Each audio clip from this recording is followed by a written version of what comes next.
Bismillahirrahmanirrahim. Assalamualaikum warahmatullahi wabarakatuh. Anak-anakku semuanya, apa kabar hari ini? Alhamdulillah hari Jumat ini kita masih belajar tentang tema 6, subtema 1, pembelajaran ke 5. Ya, coba lihat gambar itu. Siti terbangun pada pagi hari karena mendengar suara azan subuh dari musola. Kalian kalau azan subuh masih tidur apa sudah bangun? Ayo. Tunaikan kewajiban dulu ya, melaksanakan sholat ya, sama seperti Siti. Kemudian Siti orang pertama yang bangun pada pagi hari itu. Nah, ternyata setelah melihat ke dapur, ada Ibu Siti yang sedang menyalakan kompor untuk memasak air. Nah, Ibu Siti memasak air pada kompor itu dengan menggunakan dua panci. Panci yang lebih besar dan panci yang lebih kecil ya. Nah, coba lihat pancinya. Panci A berukuran lebih besar daripada panci B. Coba lihat pertanyaannya. Bagaimana ukuran kedua panci tersebut? Nah, ukurannya bagaimana? Kalian tuliskan jawabannya. Kemudian nomor 2, manakah panci yang berisi air yang lebih banyak? Panci A atau panci B?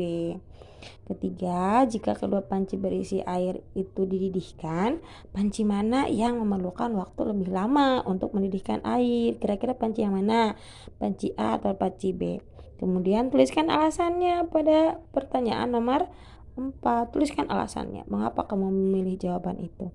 Ya, kalian juga kalau orang tua kalian, terutama mama kalian lagi di dapur memasak atau sedang membereskan rumah, bantu ya, jangan cuma diam aja, jangan nonton film aja, jangan main HP aja. Sama anak laki-laki juga, kalau bapaknya lagi beberes, dibantu, jangan diam aja ya. Nah, kemudian di sini ada pertanyaan tentang kegiatan yang memerlukan energi panas atau kalor yang lebih banyak. Sebelah kiri dan sebelah kanan itu adalah perbedaan. Coba lihat yang pertama, mengeringkan pakaian yang basah dengan mengeringkan pakaian yang setengah basah. Kira-kira yang lebih banyak memerlukan energi panas yang mana? Yang sangat basah atau setengah basah? Yang kedua, kemudian kalian nanti beri checklist ya. Kemudian yang kedua, mengeringkan sapu tangan basah dari kain yang tipis atau mengeringkan handuk mandi basah yang tebal. Mana yang memerlukan energi panas yang lebih banyak? Checklist ya. Yang ketiga, mengeringkan rambut panjang sehabis mandi dengan mengeringkan rambut pendek setelah keramas. Yang mana kira-kira yang membutuhkan energi panas lebih banyak? Beri centang pada jawabanmu. Oke, paham ya? Dan kemudian di sini ada bacaan perubahan akibat perubahan suhu.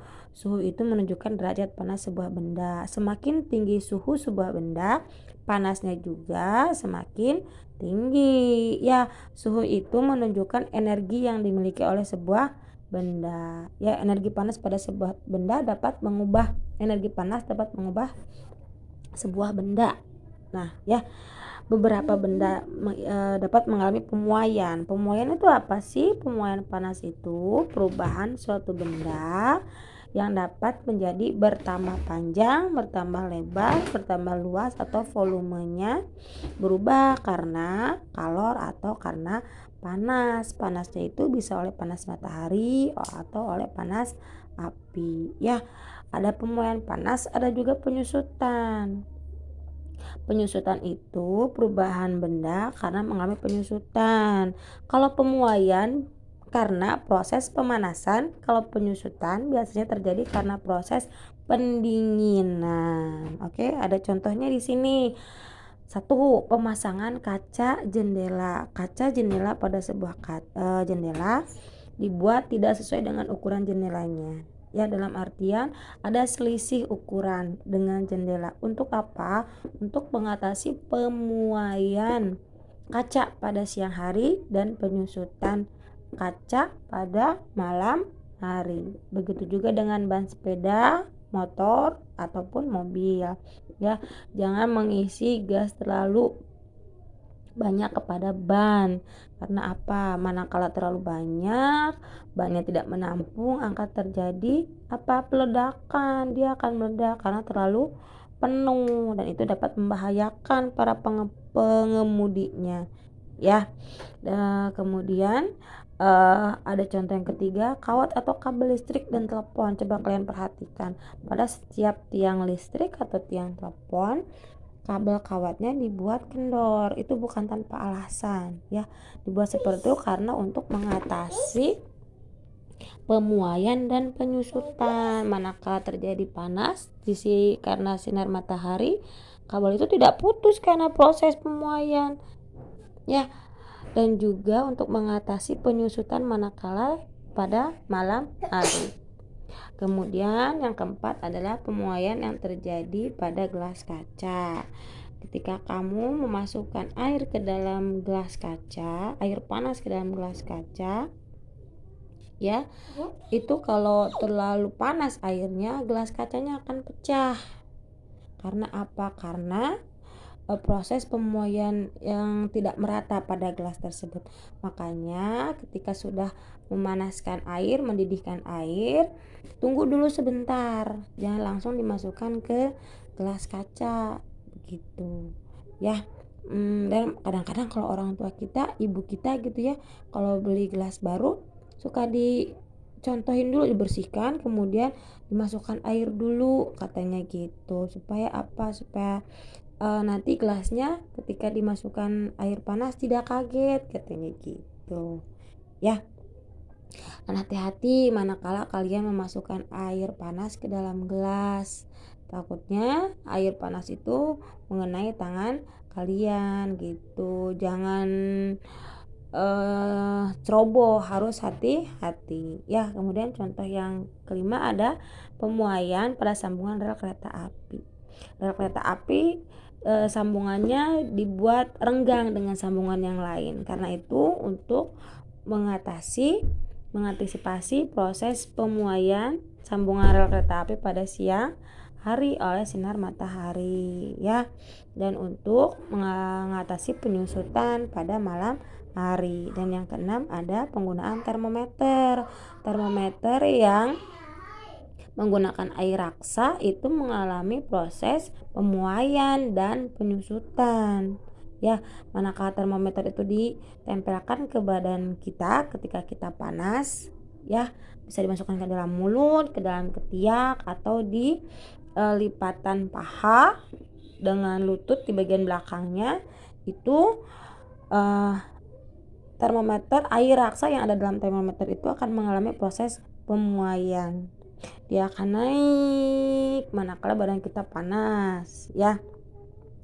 Dan kalau misalkan sudah selesai, itu akan diam di tempat, gitu, ya.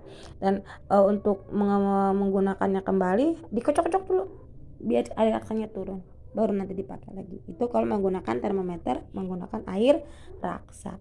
Dan kemudian di sini ada gamelan. Gamelan itu lagu daerah yang dimainkan dalam tangga nada pentatonis, yaitu selendro dan pelok. Masih ingat enggak?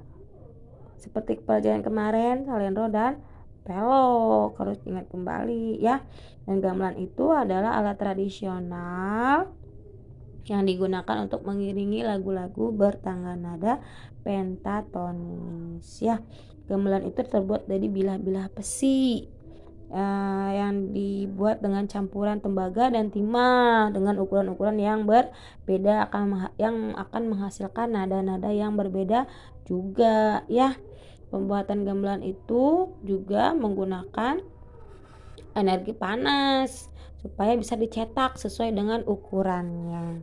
Nah, namanya itu adalah proses peleburan. Besi dilebur menggunakan energi panas, api, ya. Setelah cair kemudian dicetak sesuai dengan ukuran yang ditentukan, begitu. Nah, di sini ada lagu daerah judulnya Cincang Keling, ya. Nanti kita baca sama-sama liriknya dan nanti kita nyanyikan sama-sama liriknya, ya. Ibu ada contoh nanti contoh nyanyinya, ya. Nanti kalian bisa simak, kalian bisa dengarkan, kemudian nanti kalian bisa kirimkan lagu Cincang Keling yang sudah kalian nyanyikan melalui voice note yang dikirimkan ke ibu. Oke, untuk pembelajaran tema hari ini dicukupkan sekian. Nanti akan ada pembelajaran yang kedua, yaitu pelajaran bahasa Sunda. Ibu akan menggunakan LKS ya untuk bahasa Sunda. Yang sudah mau memiliki LKS silahkan diisi menggunakan LKS. Yang belum boleh disalin soalnya dan ditulis jawabannya. Ya, nanti juga ada soal-soal yang akan Ibu kirimkan di grup WA. Baik, terima kasih. Wassalamualaikum.